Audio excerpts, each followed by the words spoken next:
Masih lanjutan tentang sunnah-sunnah mandi wajib. Qala al-muallif rahimahullahu ta'ala, kesunahan mandi berikutnya adalah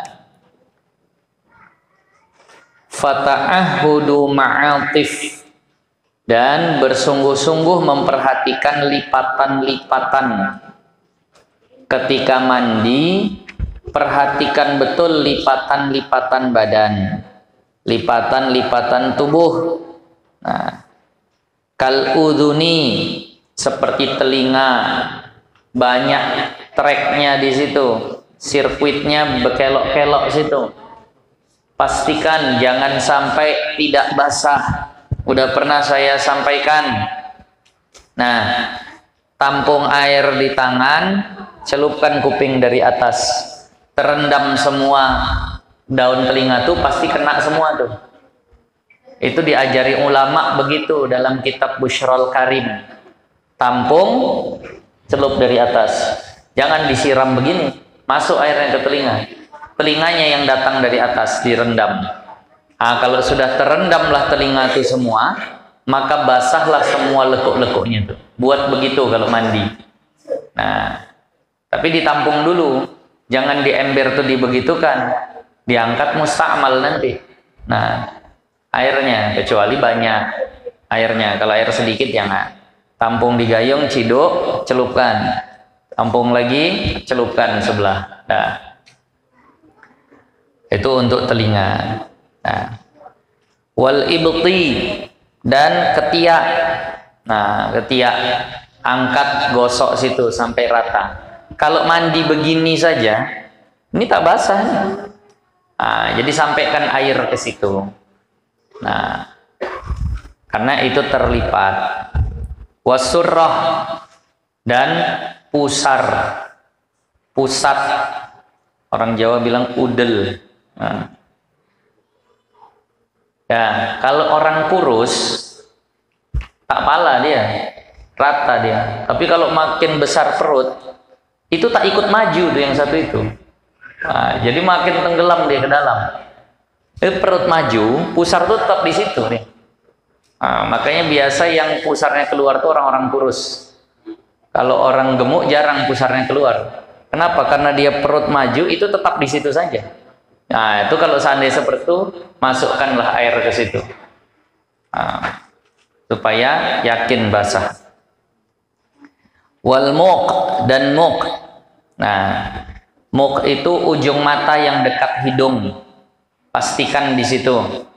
Kalau lagi mandi wajib, gosokkan ke ujungnya tuh. Apalagi kalau mandi subuh, berkerak kadang di situ, sampai bisa dikopek. Itu kan berarti tak sampai air ke situ.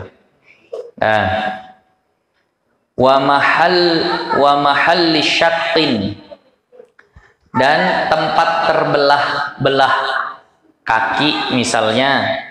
Kalau orang yang banyak kerja di ladang, terbelah-belah kakinya. Ah, itu sampaikan ke situ. Nah, tumit itu biasa ya. Tumit kebelah-belah, macam tanah kering, retak-retak. Ah, itu sampaikan air ke situ. Nah, wa ta'ahudu usuli sya'ri. Nah, dan memperhatikan secara sungguh-sungguh pangkal-pangkal rambut. Nah, akar rambut, gosokkan tangan ke situ. Nah, karena kalau disiram begitu saja tanpa dijalankan tangan ke situ, nah, itu banyak bisa nggak basah nanti. Nah, kecuali yang botak, ya. Kalau botak aman. Nah, basah semua. Nah, summa ghaslu ra'si bil ifadati ba'da takhlilihi. Kemudian disiramlah kepala dengan satu siraman. Ba'da takhlilihi, setelah diselat-selati rambut tadi. Setelah diselat-selati rambut tadi, ambil air, kemudian siram satu siraman dari kepala terus ke bawah. Nah, ingkana alaihi sya'run, kalau tadi di kepalanya ada rambut, diselat-selatilah dulu. Kalau tidak, ngapain lagi digosok-gosok. Nah, wala tayamunun fihi, siraman pertama di kepala tuh tak ada istilah mendahulukan yang kanan dulu, karena kepala satu aja. Tak usah dibagi dua. Nah, ini siram kepala kanan dulu, baru kepala kiri, enggak. Kalau untuk kepala itu tak ada istilah tayamun, mendahulukan yang kanan dari yang kiri. Li ghairi aqta, bagi selain aqta. Diartikan apa sih itu aqta? Orang putus tangan. Putus tangan. Nah, kalau ini soalnya nanti ada lagi. Li ghairi aqta, ini saya tak paham karena pembahasan lagi nyiram kepala. Tak disunatkan tayamun kecuali bagi yang putus tangan. Saya tak paham karena ini masih nyiram kepala. Nanti wallahu alam lah, nanti tanya sama guru lain apa maksudnya, kenapa lagi bahas kepala kemudian kecuali yang putus tangan. Nah, di sininya pun tak ada dibahas.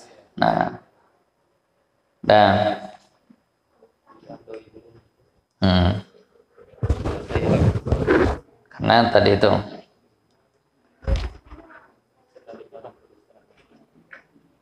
kalau orang putus tangan dahulukan yang kanan, ini kan lagi kepala.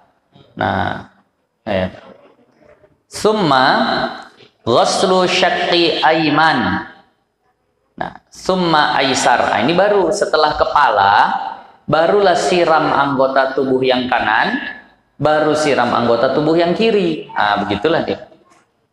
Nah, kemudian apalagi sunnahnya? Jadi caranya tadi, nanti kalau ikut sunnahnya, kepala siram 3 kali dulu, sebelah kanan siram 3 kali, sebelah kiri siram 3 kali. Nah, gitulah. Nah, tapi saya agak membayangkan itu agak sulit. Karena Rasulullah ini mandi airnya cuma 1 sok. 2, kita bilanglah 3 kilo cuma airnya. Air 3 kilo itu seberapa lah? Siram kepala 3 kali, siram kanan 3 kali, siram kiri 3 kali. Seberapalah air yang disiramkan Nabi itu ke badan? Kita kalau siram kepala 3 kali udah lebih 3 kilo. Gayung kita besar-besar, pakai timba pun lagi kita nyiramnya kadang. Nah, jadi ini tak tergambar sama saya hematnya Rasulullah itu. Payah lah gitu. Nah, mengamalkan yang seperti itu. Nah, 1 sok itu 4 tampungan tangan ini, 4 tampungan tangan orang dewasa. Itulah 1 sok. Nah, kemudian kesunahan berikutnya apa? Wadalkun, dan menggosok badan, lima tasiluhu yadahu min badanihi, untuk bagian-bagian yang tangannya sampai menggosok ke situ. Mungkin kalau punggung tengah tak sampai tangan. Mana-mana yang tangan masih sampai menggosoknya, gosokkan tadi. Khurujan min khilafi man aujabahu, supaya keluar dari perbedaan pendapat ulama yang mewajibkannya. Siapa yang mewajibkan gosok nih? Imam Malik, madhab Maliki. Nah, beliau mewajibkan gosok, baik di mandi wajib juga pada wudhu. Kalau kita ambil zahir ayat, basuh, ya basuh saja. Karena nama membasuh itu sudah terhasil walaupun tanpa digosok. Nah, tadi. Nah, tapi kalau Imam Malik wajib gosok. Mandi wajib begitu juga. Bagian yang tak terjangkau tetaplah berarti pakai alat. Nah, agak sulit juga mengamalkan. Wa taslisun, kemudian sunnah berikutnya dalam mandi ini 3 kali. Nah, li ghasli jami'il badan, kalau bisa seluruh anggota badan 3 kali kena air. Waddalku, gosoknya pun 3 kali. Wattasmiyatu, baca basmalahnya pun 3 kali. Nah, wadzikru aqibahu, baca doa setelah mandinya pun 3 kali. Sama kayak wudhu yang lalu. Nah, ini sekali saja kadang tak terbuat, tambah 3 kali lagi. Nah, kalau wudhu, insya Allah masih banyak yang ngamalkan. Tapi kalau doa habis mandi wajib jarang. Karena banyak kali yang dibuat habis mandi. Nah, ngelap lagi, pakai baju lagi di dalam ini itu keluar dah. Baca doa keluar kamar mandi saja, tak terbaca doa setelah mandi wajib. Nah, kemudian wayahsulu firakidin, dan terhasil 3 kali itu pada air yang tergenang. Kalau dia mandinya di kolam misalnya, nah, di kolam renang itu kan tergenang. Kalau dia mandi di kolam 3 kalinya itu terhasil bitaharruki jami'il badani salasan, dengan menggerakkan seluruh badannya 3 kali. Berdiri dia goyang kanan sekali, kiri sekali, goyang sekali lagi, dah terhasil lah itu. Wa illam yangkul qadamaihi, walaupun kakinya tak berpindah tempat. Walaupun kakinya tak berpindah tempat. Ila maudhi'in akhar, ke tempat yang lain. Sampai begitu dibahas ulama. Karena sebagian ulama wajibkan pindah, yaitu yang tetap itu aja nggak terhasil lah, itu tapak kakinya berarti kan tak goyang. Kemudian sunnah mandi lagi wastiqbalun lil qiblati, dan menghadap kiblat. Mandi wajib ngadap kiblat. Nah, Bapak Ibu sekalian, mandi wajib ngadap kiblat. Nah, kalau kita kadang mutar-mutar ya, nah, sana sini, ngambil sabun, ngambil sampo, putar-putar. Tapi kalau bisa pas lagi mandi itu ngadap kiblat. Nah, posisikan. Nah, kalau buang air jangan. Pas buang air berpaling. Pas mandi ngadap kiblat lagi. Wa mualatun. Nah, dan berkelanjutan. Jangan putus-putus mandi wajibnya. Walaupun kalau putus-putus itu sah. Seperti yang kita bahas yang lalu. Nah, sebelum tidur, habis jima, habis kumpul suami istri, sebelum tidur dia basuh kakinya dengan niat sengaja aku mandi wajib. Sah nggak tuh? Sah. Habis itu tidur dia. Besok pagi bangun langsung mandi lagi tanpa niat. Sah. Loh, tapi udah lama kali jedanya. Karena memang mualat ini tak sampai wajib hukumnya. Hukumnya hanya sunnah. Nah, kemudian apalagi kesunahannya? Watarku takallumin bila hajatin, dan meninggalkan berbicara. Sunnah jangan ngomong ketika mandi itu, jangan bercakap, apalagi nyanyi. Wah. Kalau di kamar mandi itu semua orang ngerasa suaranya cantik. Pantulannya tuh karena kecil ruangannya, macam cantik suaranya, akhirnya nyanyi saja. Jangan banyak cakap ketika di kamar mandi. Nah, bila hajatin, tanpa hajat. Nah, kalau ada hajat ya. Nah, bukan hanya ketika ini ya, bukan hanya ketika buang hajat. Kalau buang hajat lebih besar lagi kemakruhannya. Ini ketika sedang berada di toilet itu, sedang berada di kamar mandi itu, jangan banyak cakap. Nah, itu tadi, jangan menyanyi, jangan bercakap. Kalau lagi buang hajat lebih utama lagi, jangan bercakap. Kemudian watan syifin bila udrin, dan sunnah jangan dielap kalau tidak ada uzur. Ini yang payah nih. Sebagaimana bekas air wudhu itu sunnah jangan dielap. Mandi wajib pun atau mandi sunnah pun, sunnahnya jangan dielap. Wah, meriah ya? Basah semua. Nah, ya kita anggaplah itu uzur lah ya. Payah kalau nggak dielap. Nah, macam mana lah? Mau diangin-anginkan saja, lama kan? Nah, tapi itu hukumnya. Nah, saya pernah ditanya sama guru saya, Mu'alim Syafi'i Umar. Beliau sedang sakit sekarang. Mudah-mudahan Allah sehatkanlah beliau. Pertanyaannya itu, kalau wudhu, habis wudhu makruh dilap bekasnya. Kalau mandi wajib gimana? Nah, satu semua tak ada yang jawab. Ternyata dalam kitab Fathul Mu'in ini ada makruh juga sebenarnya. Kalau tidak ada uzur. Nah, Kalau alat pengering itu masih dipanaskan. ya kalau itu berarti tak dilap, karena bahasanya sini tanshif. Pemanas ya. Tapi itu biasa untuk tangan aja nih Pak Isan, bukan sekujur badan. Kalau di restoran-restoran tuh habis cuci tangan ada embusan angin hangatnya tuh. Kalau untuk sekujur badan belum ada pula ini. Tapi udahlah, kita anggaplah uzur. Payah pula. Jadi udah dilap lah. Wa tusannu syahadatani. Nah, dan disunnahkan membaca 2 kalimat syahadat. Al-mutaqaddimatani, yang sudah terdahulu. Nah, fil wudu'i, pada pembahasan wudu. Ma'ahuma, beserta apa-apa yang mengiringi 2 kalimat syahadat tadi. Aqibal ghusli, setelah mandi. Setelah mandi wajib, sunnahlah dibaca persis bacaannya seperti bacaan setelah wudu, nggak beda, sama saja. Asyhadu an la ilaha illallah wahdahu la syarikalah wa asyhadu anna Muhammadan abduhu wa rasuluh.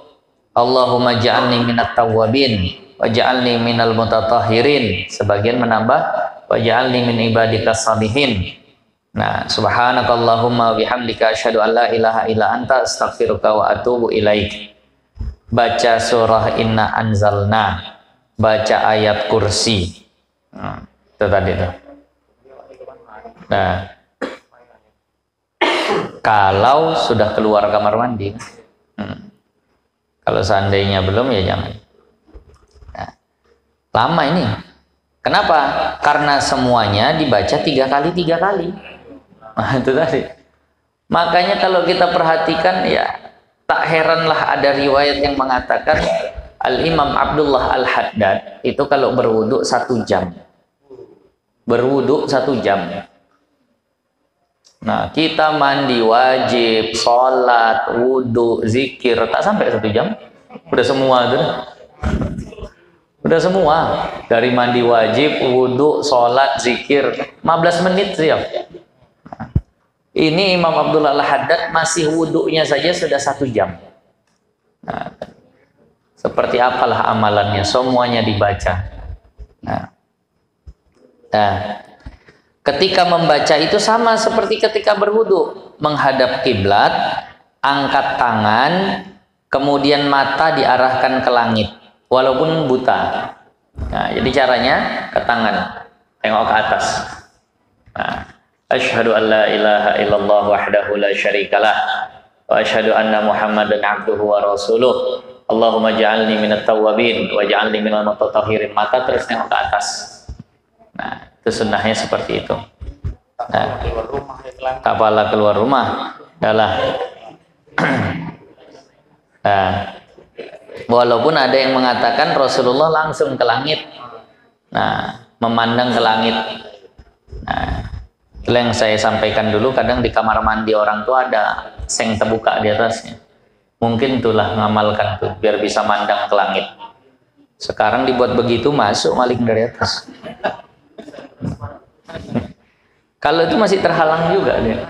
Nah, apalagi udah agak lama udah pudar juga, tak bisa juga ngeliat ke langit. Nah, sekarang adalah payah, banyak maling. Nah, berikutnya wa alla yaghtasila li janabatin aw ghairiha kal wudu'i fi ma'in raqidin. Sama seperti wudu, janganlah orang yang junub ataupun yang selain junub lah, mandi haid atau yang lain, jangan dia mandi di air yang tergenang, makruh. Nah, jangan mandi di air yang tergenang. Ada riwayat, ada hadis. Nah, riwayat Imam Muslim dikatakan la yaghtasil ahadukum. Rasulullah bilang la yaghtasil ahadukum fil ma'ir raqidi wa huwa junubun. Nah, janganlah orang yang junub Nah, mandi di dalam air yang tergenang, jangan. Ini hadisnya dari Sayyiduna Abu Hurairah. Nah, maka ketika mendengar itu orang-orang bertanya, terus kayak mana mandinya? Maka kata Sayyiduna Abu Hurairah, yatanawaluhu tanawulan, diciduk sekali-sekali gitulah. Nah, diciduk mandinya, bukan direndamkan badan di situ. Nah, lam yastabhir, kalau airnya tidak banyak betul, tapi kalau tergenang banyaknya luar biasa, melaut bahasanya sampean. Nah, kayak Danau Toba, danau ada sini, danau apa itulah, danau Tanjung Gading tuh, itu kan udah luas betul tuh. Nah, kalau itu tak ada istilah makruh tuh. Nah, kecil kita di situ dibandingkan luasnya tadi itu. Nah, contohnya apa yang tergenang itu? Kanabi'in min ainin ghairi jarin, seperti yang keluar dari mata air yang tidak mengalir. Nah, ada pemandian dari mata air yang biasanya jernih luar biasa. Daerah Sidamanik sana tuh ada Bahdamanik, jernih luar biasa air. Nah, ada lagi daerah mana lah. Nah, tapi kalau dia tak ngalir, misalnya di situ saja, nah itulah yang makruh tuh mandi situ. Kalau kecil ya tempatnya, kalau besar tidak. Nah, berikutnya, far'un, cabang masalah. Lau ightasala li janabatin, wa nahwi jumu'atin biniyatihima hasala. Kalau ada orang yang mandi karena dia junub dan semisal mandi Jumat, dua pula tuntutan mandinya, satu tuntutan mandi wajib karena junub, satu lagi tuntutan mandi sunnah karena hari Jumat. Sekali mandi biniyatihima, dengan niat keduanya, sengaja aku mandi wajib dan mandi sunnah Jumat, langsung dua niat, hasala, maka terhasillah keduanya. Terhasil keduanya, tapi harus diniatkan keduanya. Nah, harus diniatkan keduanya karena dua-duanya itu maksudah. Nah, nanti berbeda hukum dengan tahiyatul masjidnya. Kalau tahiyatul masjid itu kan boleh digabung dengan semua sholat apapun itu. Mau sholat fardu, mau sholat sunnah, mau sholat apapun itu boleh digabung niatnya. Nah, menurut Imam Ibnu Hajar, kalau mau terhasil pahala keduanya, harus diniatkan keduanya. Misal kayak tadi masuk kemari sudah pada sholat isya, Allah, sengaja aku sholat fardu isya dan tahiyatul masjid. Nah, itu baru terhasil tuh pahalanya. Kalau menurut Imam Romli, cukup niatkan yang wajibnya saja, maka sudah terhasil tahiyatul masjidnya. Tak perlu dua-dua. Nah, tapi kalau untuk mandi wajib ini harus diniatkan dua-dua. Kenapa? Karena dua-duanya maksudah. Nah, dua-duanya itu bukan cuma terhasil gitu saja, harus pakai niat. Nah, walaupun Imam Romli tetap begitu. Wa in kanal afdalu ifradu kullun biguslin, walaupun yang paling afdol mandinya masing-masing. Mandi wajib sekali, mandi Jumat sekali. Nah, besok hari Jumat ya. Mana tahu nanti malam ada yang junub.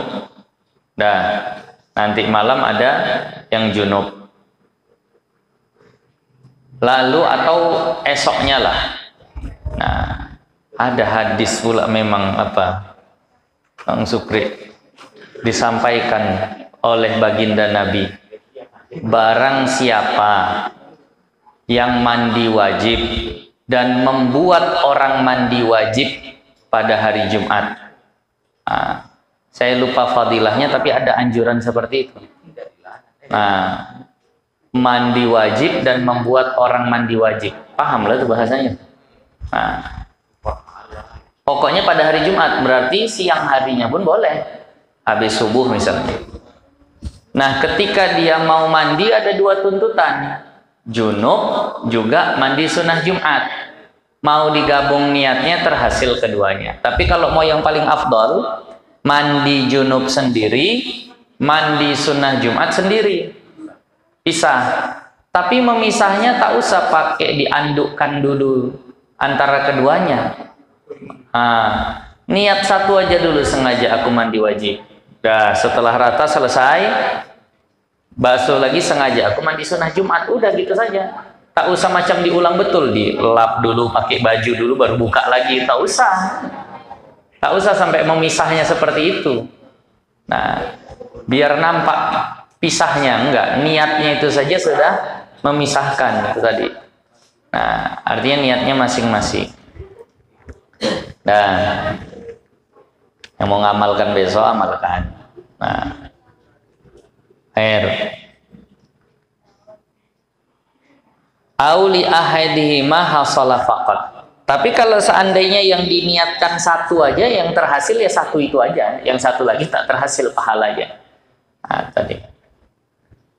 Kemudian walau ahdasa summa ajnaba. Kalau dia berhadas kemudian dia junub, kafa ghuslun wahidun. Kalau dikatakan berhadas maksudnya hadas apa? Hadas kecil. Kalau dia berhadas kecil kemudian dia junub, maka memadai baginya satu kali mandi saja. Nah, ini udah sering kita bahas ya. Terangkat hadas besar dengan sebab mandi wajib, maka otomatis terangkat hadas kecil dengan catatan selama proses mandi tidak terjadi perkara yang membatalkan wudhu. Ini dipahami begini, kan sering dibilang sama guru-guru kita juga sering dibilang, kalau pas mandi wajib nggak terjadi perkara yang membatalkan wudhu, maka sholat nggak apa-apa, nggak wudhu lagi. Kan itu udah sering tuh kita kaji begitu. Tapi perhatikan, kalau perkara yang membatalkan wudhu ini terjadinya sebelum niat, ya itu tetap nggak masalah. Misal udah masuk kamar mandi, udah cuci tangan apa segalanya, tapi belum niat mandi, terasa nak buang air kecil dia dulu, atau buang air besar dulu, habis itu baru siram badan, sengaja aku mandi wajib. Itu hitungannya nggak masalah kalau dia nggak wudhu lagi, karena hadasnya itu terjadi sebelum mandi, bahasanya sebelum niat. Tapi kalau dia sudah berniat sengaja aku mandi wajib, lalu di situ dia buang air kecil setelahnya, ini wajib wudhu nanti sebelum sholat. Paham ukurannya ya? Nah, jadi bukan ukurannya selama di kamar mandi, bukan. Dia ada melakukan buang air besar, air kecil. Kalau terjadi hadas setelah niat mandi, barulah wajib wudhu lagi. Nah, wa illam yanwi ma'ahul wudu'ah. Walaupun dia tak berniat wudhu. Kalau tadi mandi Jumat sama mandi wajib, supaya terhasil keduanya, harus diniatkan keduanya. Tapi kalau mandi wajib dengan wudhu, supaya terhasil keduanya, nggak mesti diniatkan wudhunya. Bahkan di sebagian kitab, Al-Imam Ali Shibramilsi mengatakan, seandainya dia napikan wudhunya, tetap terhasil juga. Sengaja aku mandi wajib tidak wudhu. Begitu nih, dinapikannya. Tetap terhasil juga terangkatnya hadas kecil. Nah, karena memang sudah begitu otomatis, yang besar terangkat, yang kecil terangkat. Seandainya dinapikan sekalipun, akan tetap terhasil. Nah, ini orang kelebihan ilmunya nih, kalau begini. Napi-napikan itu apa? Nah. Wala rattaba a'dha'ahu, dan tidak dia urutkan anggotanya. Kan wudhu mesti tertib. Ini nggak ditertibkan ya nggak masalah. Nah, air. Kemudian dikit lagi. Nah. Far'un cabangan masalah lagi. Yusannu li junubin wa haidin, disunnahkan bagi orang yang junub dan orang yang haid, wa nufasa, dan orang yang nifas, ba'da inqita'i damihim, setelah berhenti darahnya. Junub 1, orang yang haid udah berhenti darahnya 2, orang nifas yang udah berhenti darahnya 3. Disunnahkan apa? Ghuslu farji, untuk membasuh kemaluan. Basuh dulu kemaluannya. Wa wudu'un, dan disunnahkan berwudu. Linaumin, untuk tidur. Wa aklin, dan makan. Wa syurbin, dan minum. Jadi bagi orang yang junub, mohon maaf, baru kumpul suami istri, jangan langsung tidur. Walaupun langsung tidur tak berdosa, tapi tidur saat itu tak didekati sama malaikat rahmat, mimpi buruk nanti takutnya. Nah, sebelum tidur tuh sunnahnya wudhu dulu. Makruh tidur dalam keadaan junub, makruh makan dalam keadaan junub, makruh minum dalam keadaan junub. Supaya hilang kemakruhannya bagaimana? Wudhulah dulu. Nah, itu tadi. Nah, sebagian kitab mengatakan auli jima isani. Begitu juga disunnahkan wudhu untuk jima yang kedua kali. Sudah selesai ronde pertama, nak tambuh lagi, bagusnya wudhu dulu. Nah, itu tadi. Tapi kata sebagian ulama, tak masalah kalau tak dibasuh farajnya, tak masalah kalau tidak dibasuh zakarnya. Kenapa? Karena membasuh zakar akan menurunkan hasrat. Nah, itu tadi. Jadi untuk tetap menjaga hasrat itu tak usah dibasuh, zakarnya tak masalah. Nah, walaupun ada najisnya, nah, itu dimaafkan. Wa yukrahu fi'lu syai'in min dzalika bila wudu'in, dan dimakruhkan melakukan semua perkara itu tanpa wudu. Makruh melakukan semua tadi itu tanpa wudu. Malaikat pun tak mau dekat sama orang junub. Nah, malaikat tak mau dekat sama orang junub. Tapi kalau orang haid, kalau udah berhenti darahnya, tak segera mandi, itu baru pergi malaikat. Itu baru makruh makan. Bukan ketika haid itu makruh makan. Cuma 7 hari makruh terus makan. Udah berhenti darah, kan seharusnya bisa segera mandi, tapi ditunda-tunda mandinya. Nah, ini yang makruh tuh. Nah, itu tadi. Supaya segera dia bisa melakukan ibadah-ibadah yang lain. Nah, itu tadi ya. Jadi kalau orang haid, orang nifas, udah berhenti darahnya, segeralah mandi. Inomat, kata orang itu minimal kalau masih malas mandi, wudhulah dulu. Nah, wudhunya apa? Ya niatnya sengaja mengangkatkan hadas atau sengaja aku berwudhu, itu boleh. Nah, nanti ya. Itu kemakruhan tanpa berwudhu. Kalau hilang kalau segera mandi deh. Apakah tetap makruh kalau sebelum mandi ya, tanpa wudhu? Kalau dia mana? Dia nggak berwudhu tapi mandi. Ya, langsung mandi. Langsung mandi. Hilang kemakruhannya tanpa wudhu. Karena dengan mandi terang dihitung berwudhu. Jadi ya udah hilang juga lah. Nah, tadi. Nah, nanti insya Allah akan datang tentang masalah menghilangkan rambut kuku ketika berhadas besar. Ini sering ditanya, potong kuku, potong rambut. Nah, ketika berhadas besar sebelum mandi itu bagaimana? Ini insya Allah akan datanglah pertemuan kita.